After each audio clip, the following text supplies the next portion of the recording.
Okay. So tonight, as I will speak a little bit on what we're going to do, and I would like to do some little experiences with the meditation. So, as the title for the evening talk is Nourishing Inner Being. So, if you think about nourishing inner being, so first to think about what it is inner being, who is inner being. I think maybe raises one question, and the second is what is the food that actually nourish that inner being. So if you look at that, and first thing we can say is that what you think, the always normal ideas about ourselves that constant from the morning till evening, we kind of defending ourselves, protecting ourselves, trying to do all kind of things, trying to feed some sense of inner being. That's not who we are. No. So basically, our ego sense of who we are, who we think we are, it has nothing to do with who we are. So somehow to get some clue of that, some experience of that, I think that's very, very important part. So it's not, every time when you experience a fear is it's coming from somewhere, it's trying to protect something, or it's trying to fearful of some changes of something inside, which we are identifying that ourselves, which is, again, clearly we are not that. So one friend of mine one time told me that he said when he was getting a lot of jealous in his relationship, he said, I began to recognize myself. I began to recognize myself. I began to know myself. So I was listening very carefully what he was saying, and he was referring, in some sense, his jealousy as himself. Because jealousy has nothing to do with him. Jealousy is an experience, but he's not jealous. He has an experience of jealousy. So somehow, very often we identify, when we think or when we feel some sense of I, we always identify that with the wrong person. Just basically that, all the time, consistent. Any time when we think I feel something, that's not you. Anytime when you think I lost something, that's not you. You didn't lose anything.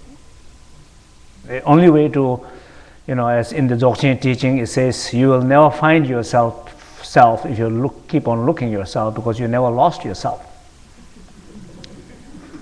So anytime when we feel something like that, we are identifying with the wrong person.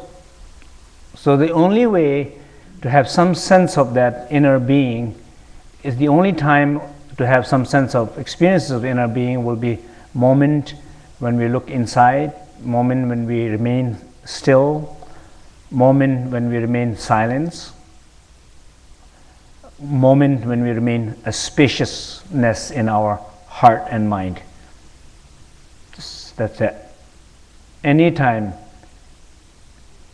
we can experience that inner being, I repeat again, moment when we remain some sense of still in our body,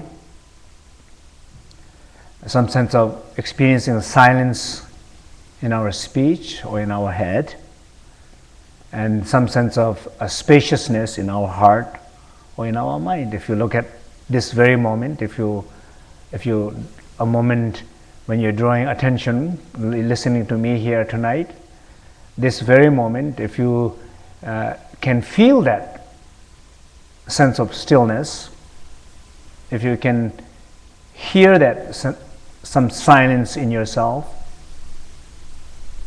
and it's also a matter of just paying a little attention. It's not like working so hard trying to connect with it. It's nothing to do with working hard. In fact, the harder you work, the more distance you will be from yourself. So if it's just a little attention and awareness in every given moment, if one is able to pay, and which means as a speaker tonight, If I'm paying a little attention to myself as I speak, I can feel that stillness.